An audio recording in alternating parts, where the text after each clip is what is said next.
What is going on, guys? Devoten here, and today we're gonna play a game I like to call Ultra Mega Bingo.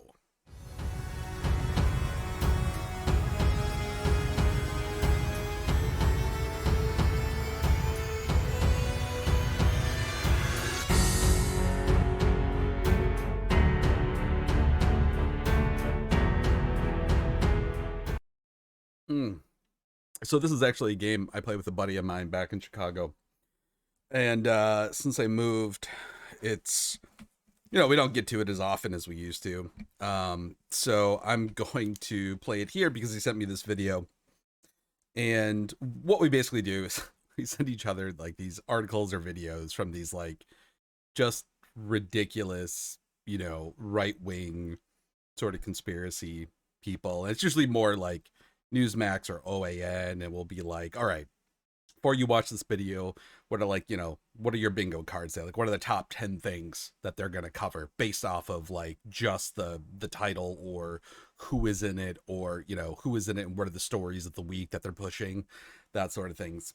Kind of fun. So I thought I'd try one with you today. So he sent me this one, and this is from Prager U, which is a site we like to troll a lot. And it says what America could be. Now, if you don't know what Prager U is supposed to stand for Prager University, but it's not an actual university. So I think that's why they go by Prager U. They have no property. They have no, academic standing whatsoever. No instructors. It doesn't exist. It's not even like an online university. It's not like a real school in any way. And it was actually, I don't know this for sure, but Dennis Prager, who I would assume, right, the really old Jewish guy who is oddly in love with Christianity, who started this, has been a sort of car washed version. Well, not yeah, he is kind of a car wash version of Rush Limbaugh, in that he will basically support the same sort of ideas, but he won't be so like Southern Wolf about it. He'll try to, veil his words in more, I don't know, like nicer terms, I guess. It kind of depends on the sub. We'll go into it. But anyway, so, I think he started off with like a radio station or something in the 80s. He became, somewhat prominent during the AIDS epidemic. And I'm not really sure, like, I'm sure he's written some books and stuff, but I think what he did, along with a lot of other conservative ideas that kind of, orbit the Federalist Society and the Heritage Foundation, is that they realized how much they need to get into a more new age media profile. They need to get to younger viewers, right? Because they understand that, like, just like the Jesuits did, if you get them young, they'll stick with you for life, right? Well, that's kind of the idea. So what's been happening is that PragerU has tried to reinvent itself on the internet, specifically social media and Facebook, and they're trying to, and they are like hiring like younger and younger people to produce these sort of nonsensical, non-cited, talks that they often talk about like being libertarian or, conservative to true American values. But I mean, they just basically like kind of like talk in nonsensical circles, and they really do push kind of this idea of a theocratic nation, and how America would be better off with a one party system, and with, the Bible being the moral guideline, basically. Dennis Prager is famous. I believe he said something to the effect of something about like, I don't remember who is in reference to, but he basically said like, if you're going into Congress or any government office and you take the oath and you can't put your hand on a Bible, you shouldn't be allowed in the government, basically. So kind of, being anti First Amendment is kind of weird. Call yourself conservative and do that. He was a, huge advocate against gay marriage, still is. He's one of those people who likened gay marriage to, bestiality and polygamy and, child marriage, which ironically, child marriage is still legal in quite a few states in America. But he doesn't talk about that, right? So anyway, I digress. But so we're gonna play Ultra Mega Bingo, and today this is gonna be what America could be. And my buddy said that it's a list of things that are gonna fix America. So I'm gonna try to guess what those things are. Now, I don't know who Kendall Qualls is. I have no idea who the guy is. So that doesn't really help me. But knowing what I know about Dennis Prager, I'm going to list my top 10 things. Number one, I think is going to be taxes. Um, he in the past has been anti IRS, likening, obviously taxation to thievery, which is weird when people make that argument because that would make veterans thieves, which I don't think they would ever say that out loud, but that's weird. So we have taxes. What do they also do with taxes? Minimum wage. That's probably going to be one. They are constantly posting about how they're against the minimum wage. Oh, and then also ironically, because if you don't have a minimum wage, they also talk about how it's important to have not only marriage only be between a man and a woman, but the man should work and the woman should not. And I don't know how that would work if you don't have a minimum wage, right? This sort of like mythical idea of the nuclear family that never actually existed. So how do I say that? I'll put like single family earner. I'll just, nuclear family idea. That'll kind of cover that out. So nuclear family. What else do they do? I'm going to say religion off the bat too, right? They promote that all the time in terms of like the Bible being the moral guideline, which is weird because if you've read the Bible, it doesn't matter if it's the Old Testament or the New Testament.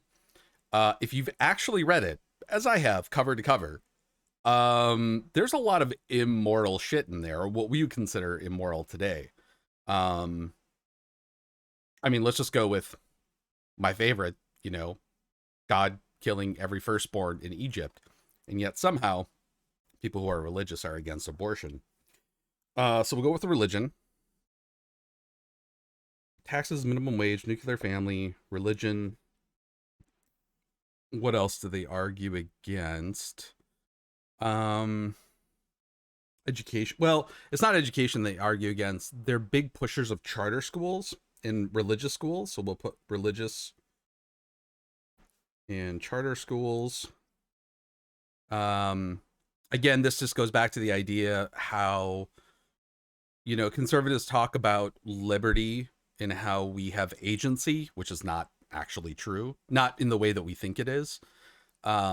They do actually understand that our environment dictates, or primarily dictates, how we see the world and what views we're going to have. So obviously, if you're going to have a religious one-party system, develop in America, you got to start them young. So I would say religious schools, charter schools. That's 5. Let's get a few more here. What else would they talk about?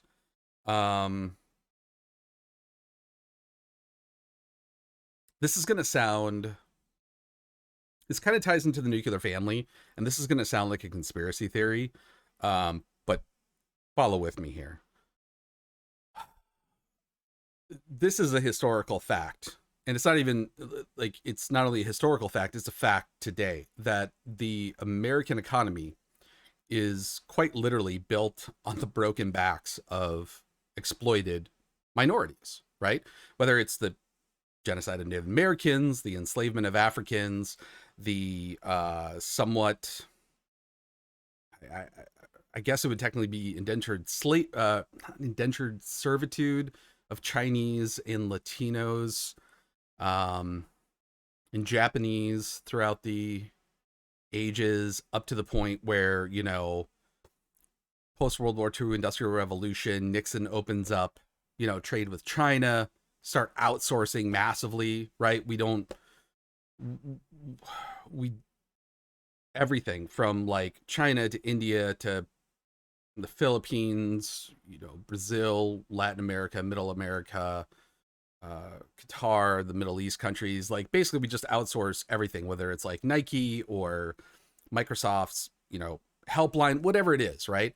They purposely try to exploit minorities to pay them pennies on the dollar so they can make massive profits, right? And if you don't believe me, just look at anything. Like take 10 things in your home right now and just look where they were made. How many of those items were made in America? I'm guessing like maybe one, if that. Well, that I could find anything that was made in America. So we'll talk about, I guess, what it'd be like outsourcing. So the cool thing is basically what the GOP does specifically, and what like the Federalist Society, Heritage Foundation, Prager U, they do this sort of like rallying cry against outsourcing, right? But they're against a minimum wage. So their argument is that if we're to bring outsourced jobs back to America, we can't have a minimum wage or society will crumble. So we need to exploit American workers. And this is where the conspiracy part of this idea comes in, right? Now, this is kind of like a long-term plan that they want to keep going. So in order to sell this plan, if you sell it on the idea that this is a one-party religious, this is a higher calling that you have to adhere to, it makes it very easy to sell that like, hey, you don't need a minimum wage because your existence in this life really isn't that important. It's about the next life, right? This is the whole sales pitch of religion, is that it's not this life you have to worry about. It's the next one. So you got to do what God, in whatever form, or gods say to do in this life in order to secure your ticket to the next life, right? And how do you know whether or not you're doing the right thing to buy that ticket? You look towards religious leaders and they'll tell you. And Dennis Prager, even though he's Jewish, again, he's got this weird affinity towards Christianity somehow. Maybe he converted. I don't know. That could be the case. But he like just sort of, again, ultra Maga sort of thing. You know, he was voted for Trump, supported Trump. So anyway, if we're going to outsource this, we need to make people believe that follow your religious leaders, sell the neoliberal idea of hyper-individualism, don't focus on yourself. Life isn't about being happy. It's about securing your ticket to the next world. So one, you need to have a family, right? You need to have kids, and you need to have lots of kids, right? To basically build up that minority reserve that we have in other countries. We want to build that up here in America. And there can be no minimum wage. So you will work for us, right? To help secure your spot in the next world. And you will be grateful for it. And we'll make sure that no other liberal woke, agenda gets into you or your kids. You got to be fearful of that, right? Only listen to us, only watch our videos, and only vote Republican. It's kind of the whole thing. So I know this kind of sounds like a conspiracy theory, and it does sound like one. But I mean, if you listen to enough sort of right-wing talking heads, that's basically what they're advocating, right? Straight out. They're not even hiding it. And so I know me saying that to a group of people that are, whether you're in the middle or left of center, that may sound like absolutely nutbag crazy, hence the title of this video. But if you go and you listen to like Tucker Carlson and Sean Hannity on their radio shows, not their Fox News, catching headlines and just empty rhetoric. I mean, listen to when they're talking for like 2 or 3 hours at a time. They will go deep and they will literally tell you in plain English what it is their view of America is. Like Tucker Carlson literally made a documentary on Orban from Hungary, who is who rose to power and basically consolidated, and he is now a pretty much a theocratic monarch, right? So, yeah. All right, so continuing on. Sorry, this is going to be a longer video. And this is Prager, you only makes 5-minute videos. It's probably a smart thing. So we got outsourcing jobs, and that kind of ties in with the whole minimum wage. Let me see what else. Yeah, and this is hard. I've only got 6 things. What else do they talk about? I think under religious and charter schools. Well, I guess we can talk about, I'll put morality. Again, morality can only, in their eyes, can only be derived from the divine, right? Not from men, which is weird because they claim to be constitutionalists. What else? Taxes, minimum wage, nuclear family, religion, religious and charter schools, outsourcing jobs, insourcing, but with no minimum wage. Morality from divinity. What's another one these guys like to do?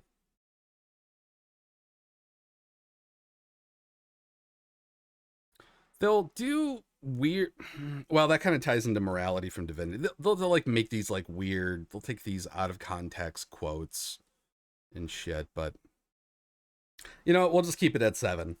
I won't go to 10 because honestly I can't off the top of my head think of this. And yeah, let's go ahead and watch the video and let's see what we got here.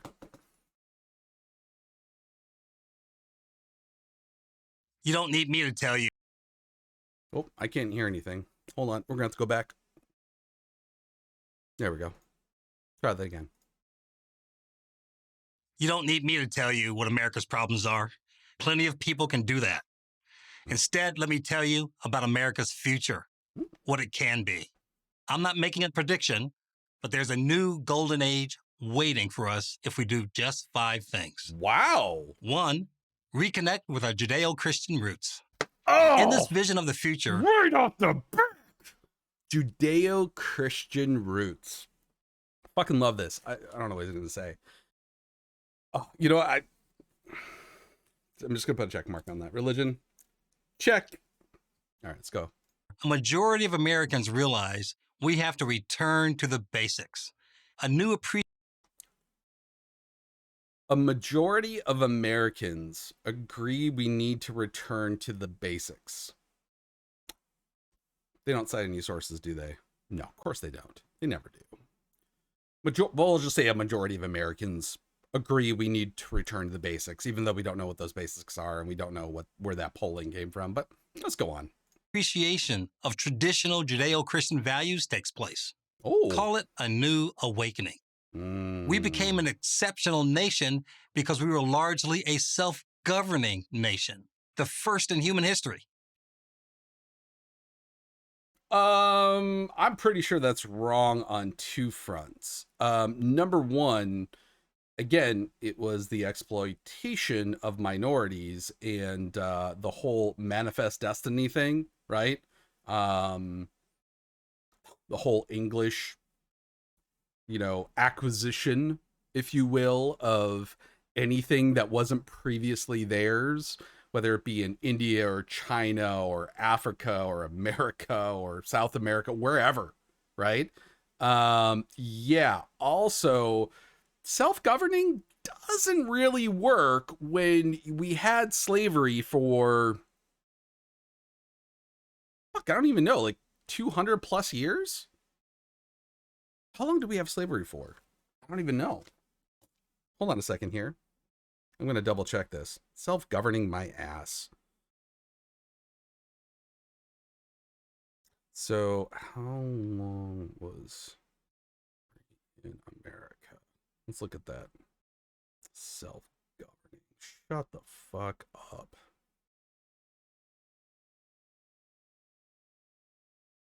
400 years. That seems 400.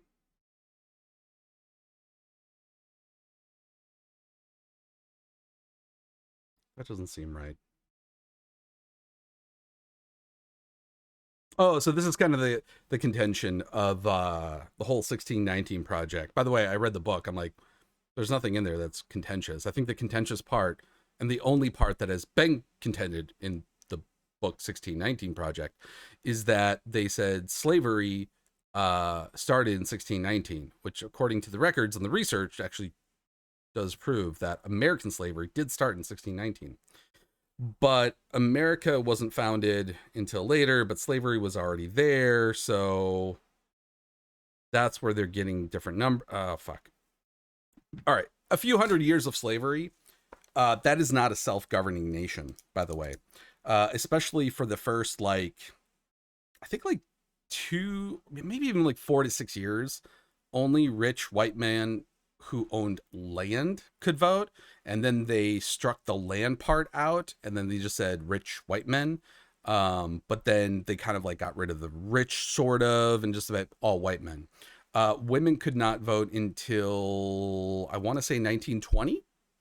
So half the population, you know, couldn't vote.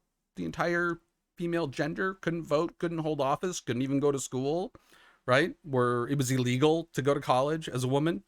Yeah, self-governing, I don't think so. And to say it was the first self-governing nation, first in human history, I'm pretty sure that's wrong, but I can't say for sure. I'd have to like look that up. The U.S. Constitution begins with the phrase, we the people. But self-government only works if we are a moral country. That's not true. Again, this is like a self-contradiction in and of itself. We're not even a minute into the video and they self-contradict themselves, because again, it wasn't moral. If this guy, Kendall Qualls, a black man, is saying that it was moral to have slaves for 200 plus years, I don't know how to argue with that. That's really fucked up. And to be that, we need to appreciate the source of our values, the Bible. The Bible! Our second president, John Adams, understood this right from the beginning. Our Constitution, he wrote, was made only for a moral and religious people. It is wholly inadequate to the government of any other. Of course, this... That's weird. Why? So they don't tell you where that quote is from, and they pick John Adams. Why would they pick John Adams? He wasn't particularly religious while he was in office. Most of the founding fathers were deists. Why would they pick John Adams? That seems like such an obscure reference. And I feel like there's got to be a purpose for that. Why John Adams? It could be because he was against slavery. Fuck, I'm going to have to fact check myself. I think John Adams was the only... No. John Adams and I believe his son, John Quincy Adams. Neither of them had slaves. They were both against slavery. I wonder if that's why they... Because there are so many obscure religious quotes from so many of the presidents across our history where they, they talk about, some are obviously more ardent than others, but I'm like, it just seems weird. Like, why would you pick John Adams? Like, I feel like there's a pointed reason for that. And I'm going to have to go with it's because he was the only one of two presidents that didn't own slaves. What was it? Lincoln was 16th. If I have my numbers right.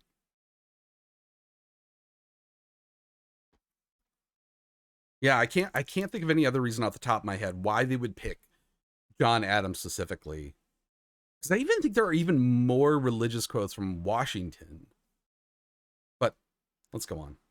Maybe the video will answer it for me. This doesn't mean that you have to follow a specific religion or any religion at all. That's Oh. your constitutional right. But it does mean that as a society, we recognize Judeo Christian values as our moral compass. Hold on. Oh, I just hit my mic. What kind of mental gymnastics? I'm going to replay this real quick. Listen to this bullshit. Of course, this doesn't mean that you have to follow a specific religion or any religion at all. Right. That's your constitutional right. But it does mean that as a society, we recognize Judeo Christian values as our moral compass. So, one quote taken out of a context that we don't know from the second president of the United States during a time when slavery was legal and the oppression of women was legal, and minorities in general, and the genocide of Native peoples. So one random quote from John Adams is what dictates that Judeo-Christian values are the moral compass for our society, even though the Constitution specifically says you don't have to be religious. And specifically, it says you don't have to be religious to hold office. And if you do hold office, your religion doesn't come into the equation. I mean, that's what the Constitution says, but I mean, that's really only changed in the last like 20 years, maybe. Like, just like, how do you watch something like this and just eat it up where you're like, oh yeah, our second president had this one quote, right, from all the things that he said that defines and proves unequivocally that Judeo-Christianism values are a moral compass. What the fuck? Point it in the right direction. A new sense of civility returns. Politics remains as You can see him reading the script. You can watch his eyes. fractious as ever. But our debates are more about policy than personality. Sorry, moral divinity. I had that, right? Morality, so I've got 3 so far. Religion, morality from divinity, and outsource. Oh, no. Outsourcing wasn't checked. Sorry. 2. Constructive and less bitter. 2, we take control of our children's education. Boom! In this renewed America, moms and dads demand to be informed about exactly what their children are learning. So, first and foremost, when has that not been the case? Well, let's go on here, because I'm pretty sure this is where like religious and private and charter schools are going to come up. They don't take no for an answer. They get themselves elected to local school boards to make sure their wishes are enforced. Value-centered private schools, charter schools, online schools, and homeschools sprout up all over the country. Public schools stop being warehouses and become real places of learning. Proficiency in reading, writing, and math become our preoccupation rather than subjects like racial grievance, gender identity, and global warming. So, racial grievance, gender identity, and global warming. Notice they don't actually cite. So this whole thing with like critical race theory, gender ideology, and this being pushed as somehow a curriculum in public schools is bullshit. I have tried to get anyone to cite me a curriculum for a public school that is somehow pushes gender identity on kids. And again, gender identity, which is people talk about pronouns, but they're too fucking stupid to understand that Mr., Ms., Sir, ma'am, he, she, they, all pronouns, and are gender centric, right? They talk about how they don't want gendered bathrooms, right? They don't want to bring, gender identity has nothing to do with bathrooms. I'm like, they're separated into male and female. Like, it's a place where you go shit and piss. Like, who cares? Like, I have 3 bathrooms at home. None of them are gendered, right? Anybody of any gender whatsoever can go in there and do their business. Racial grievance, I Not really sure what that means. I'm assuming it's going to go for critical race theory, which again is something that is taught specifically in law school, and specifically just a couple law schools. And now is like obviously this new right wing boogeyman to the point where, literally, in Florida, DeSantis, um, there was an article, I'm gonna have to link it. It talked about how teachers are like now getting rid of any sort of African studies curriculum at all and just not teaching it because they don't know if the law is so vague and broad, they don't want to lose their job over it. It's just like modern day book burning. You just ban them, ban the books. In global warming, I mean, again, I grew up in the 80s and I learned about this, right? I've learned about this my entire life. This is scientific fact. I don't know. And it's proven by math, reading, writing, right? I noticed like science was kind of left out of this as well. So interesting. Music and art appreciation make a comeback. So do dress codes. What? Discipline and test scores. Hold on. This is interesting to me because everything I see on the right is basically rallying against degree programs in the liberal arts. They say that they're garbage, that you can't find a job with them, all this like bullshit. Which is funny because Dennis Prager only has an undergraduate in history. See, you can become a millionaire, right, with an undergraduate degree in history if you just basically tell lies and are a bigot. Not really sure what this has to do. It seems kind of weird to think about you forcing girls into skirts. That's kind of a weird thing to me. But I've never understood that whole thing. I've never gone to a school that had any sort of dress code other than, don't show your nipples or genitals. And exam scores are still literally what like that's what a GPA is, right? You have your GPA, you take your ASAT, you take your what's the other one? Oh, it's the ASAT, and then there's another one. I forgot it. But those are the scores that you need to get into college. These aren't irrelevant. I know that I've seen like people say like, oh, these things aren't taken into consideration anymore. And I'm like, maybe it's some like private schools or something. But I mean, once you get into junior high and high school, your GPA really, unless you're like a rich legacy contender where, like Jared Kushner, where your daddy's going to literally buy you into Harvard, exam score, your GPA still matters. Improve.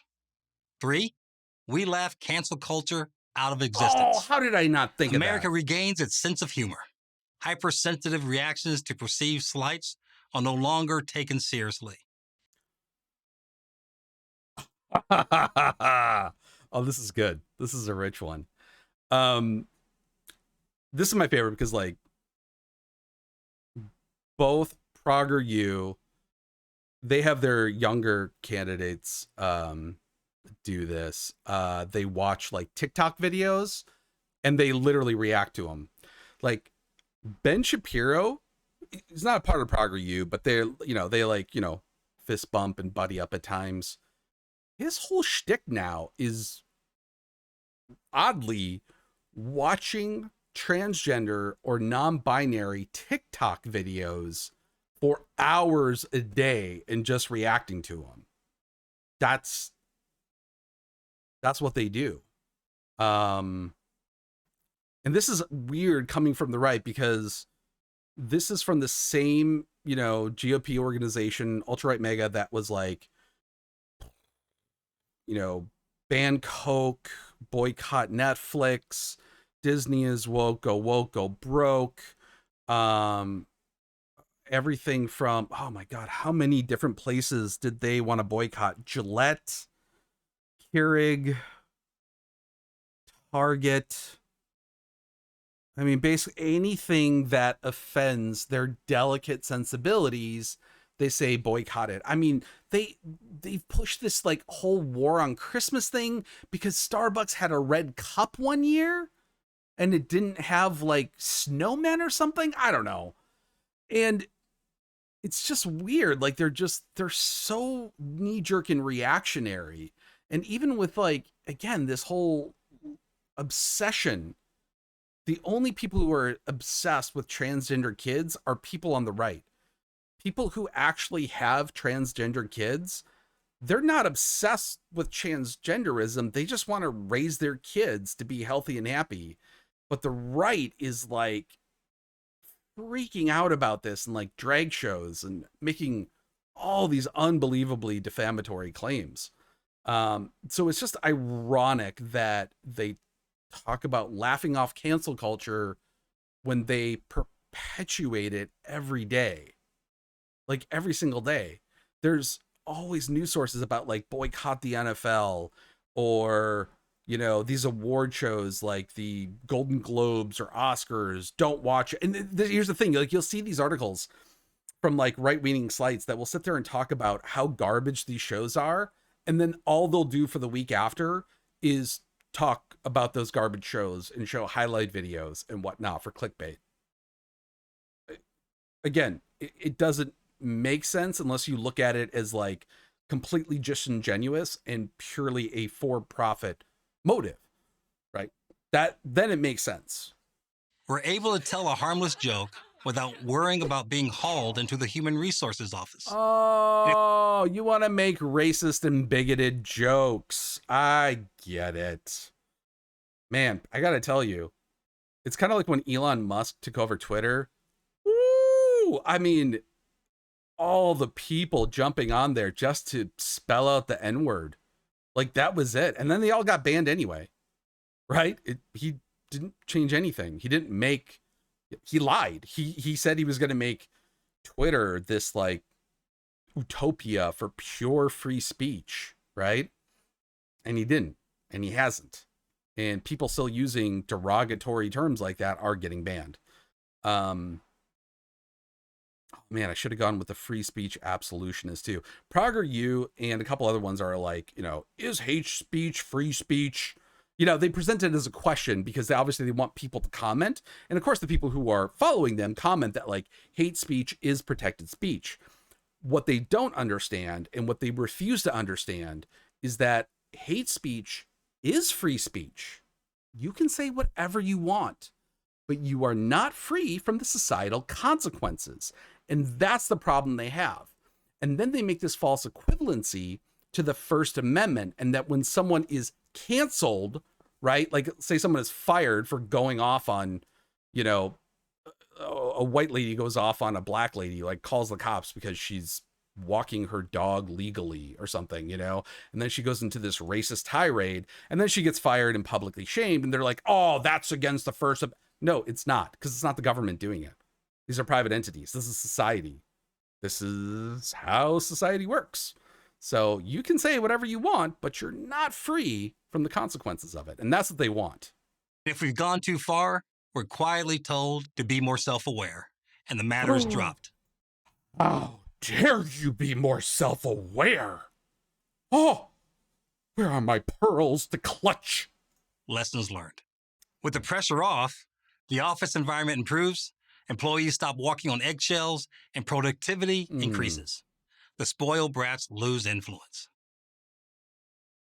The spoiled brats lose influence?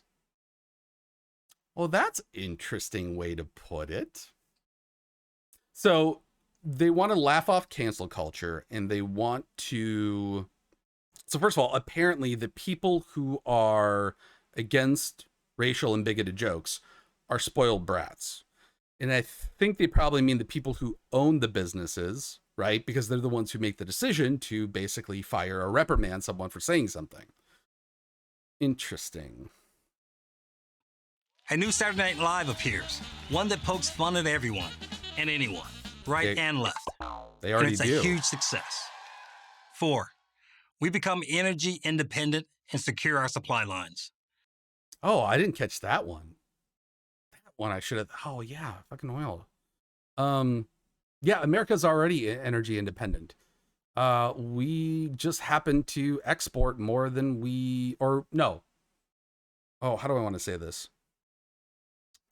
I'm going to link this in the comment too. We've been energy independent for a while, and we actually export a lot more than we use domestically because one, we make more money off of that, meaning the companies do, which again is good for capitalism, right?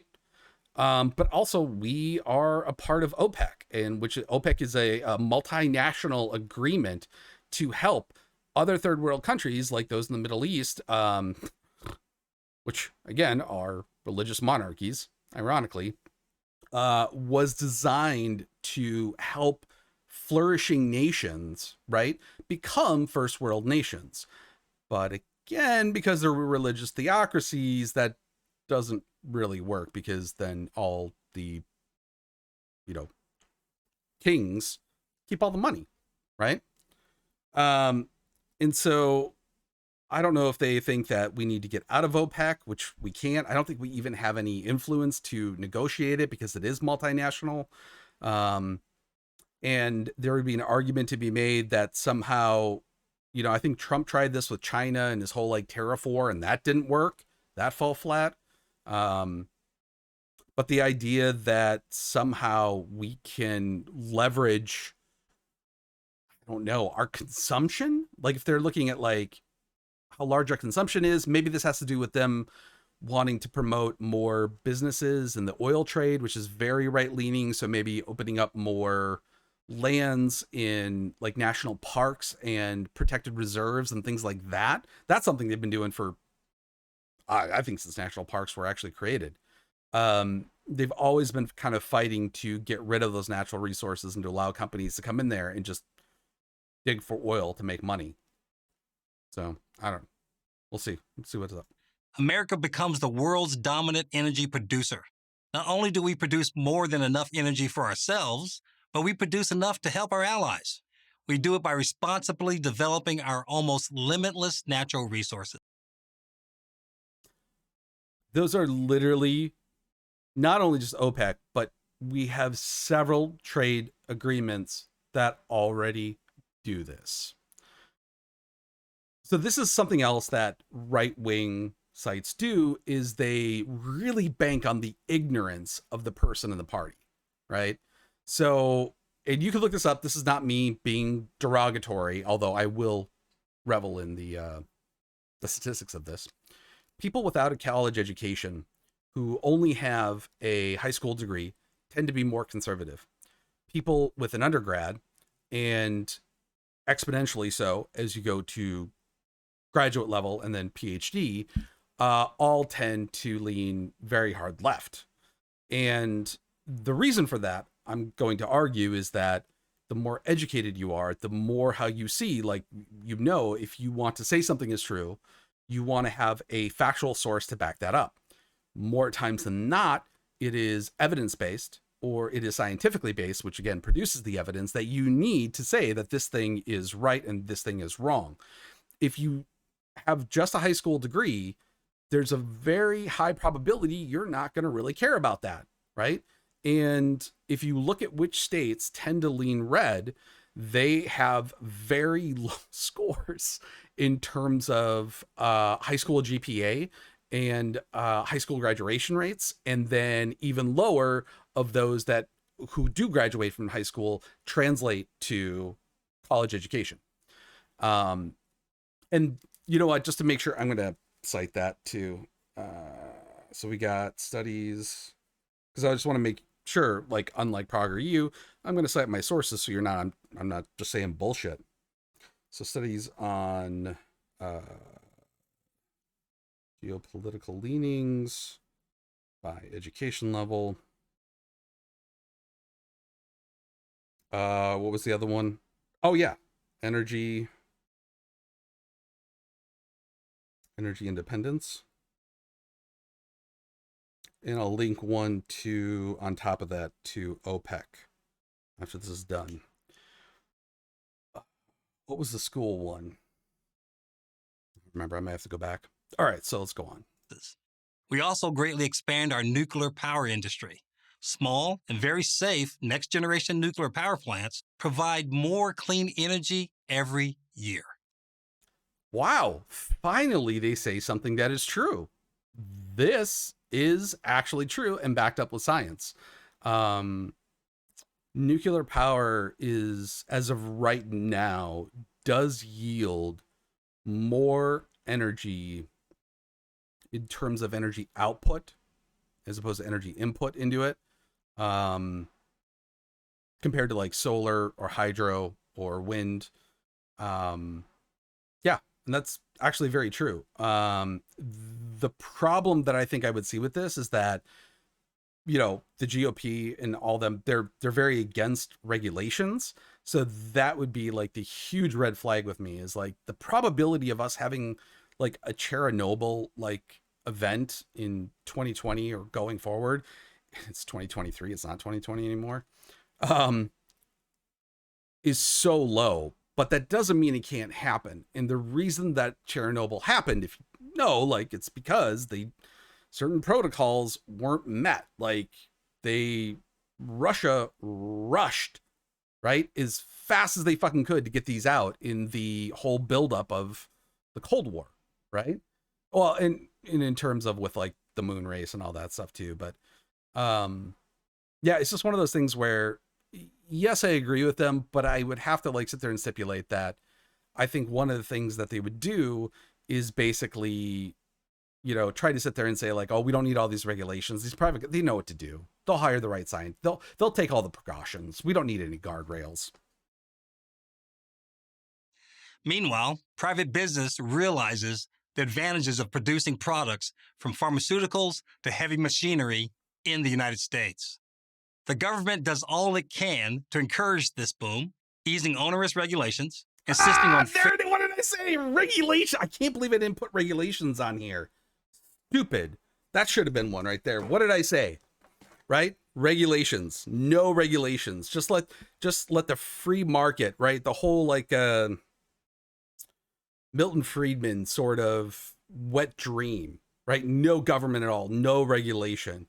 Even though the whole reasons that we have the regulations is because we allowed the market to, like, we didn't have child labor laws, we didn't have safety labor laws, we didn't have chemical labor laws, we didn't have, you know, workers' rights, we didn't have mandatory days out. Like, all of these things that we have right now, the regulations and guideline, is because we tried to let private companies make the rules before, and they didn't.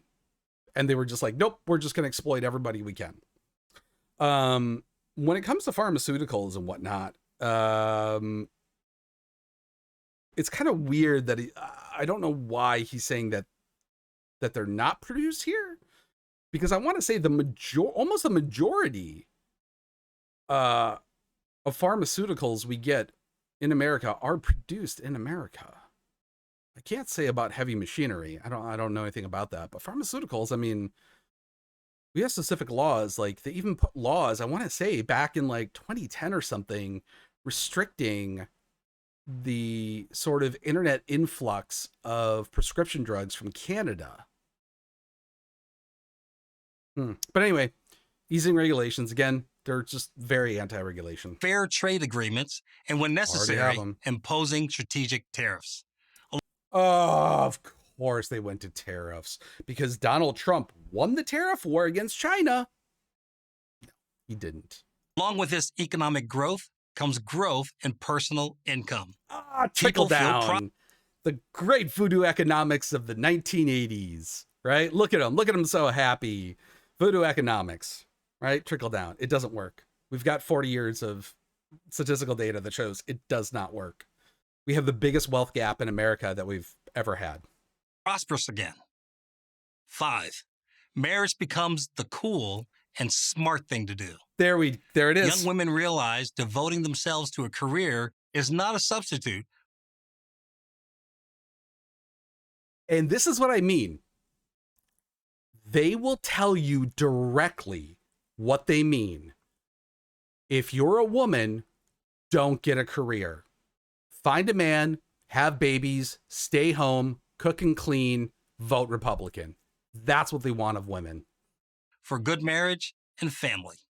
They start dating with intention to find a good man. Dating with intention. Oh my God.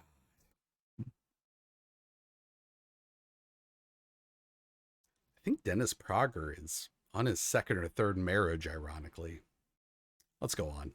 And men respond by once again defining manhood as marrying and taking care of a wife and family. The studies turn out to be true. Marriage What leads to more studies? financial success, more personal fulfillment, a greater sense of purpose than living alone. What studies? No cited studies whatsoever? That's weird. Why are so many couples then living under the poverty line with families? Why does the average working American family that has two incomes is making less than $60,000 a year? Those are stats that I can actually cite. Let's go here. So we go average American family income. Look at this. Look at this. I just want to go back through. I want to start. Let him talk through the whole thing. Comes the cool and smart thing to do. Mm. Young women realize devoting themselves to a career is not a substitute for good marriage and family. They start dating with intention to find a good man. And men respond by once again defining manhood as marrying and taking care of a wife and family. Oh, so only women have to date with intention, not men. How convenient. Motherfuckers. The studies turn out to be true. Marriage leads to more financial success, more personal fulfillment, a greater sense of purpose than living alone in pursuit of career goals. The marriage rate goes up across all races, and the average age that people get married goes down, reversing a 50-year trend.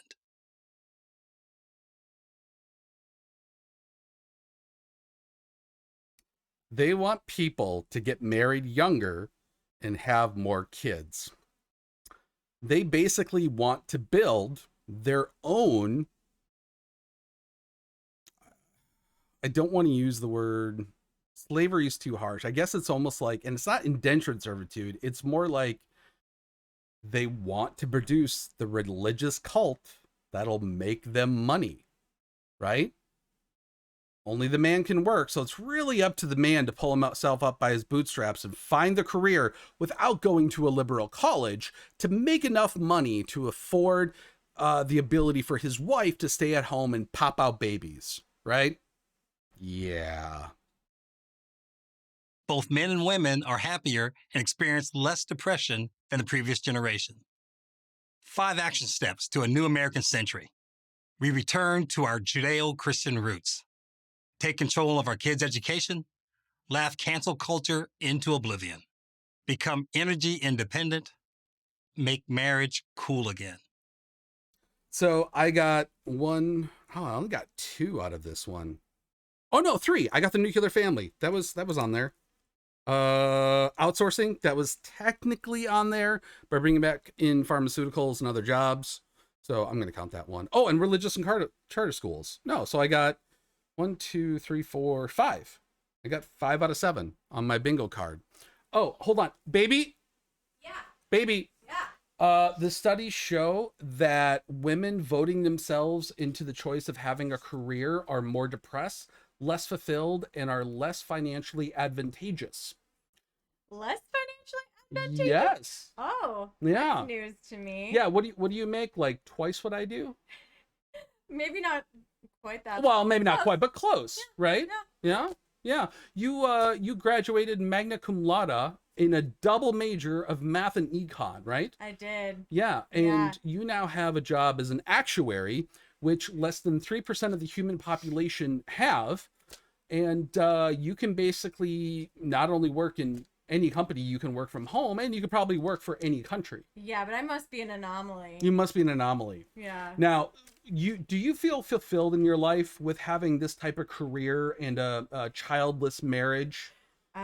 More than I could ever express. Well, man, I got to show her these studies because she's clearly wrong, right? I mean, this is wow, wow, wow, wow, wow, wow. So that is my Ultra Mega Bingo for Prager U. I hope you enjoyed it as much as I did. I'm going to have to take a shower, even though I just took one before I made this video. And I am probably going to start drinking again because I need to burn this whole video out of my memory.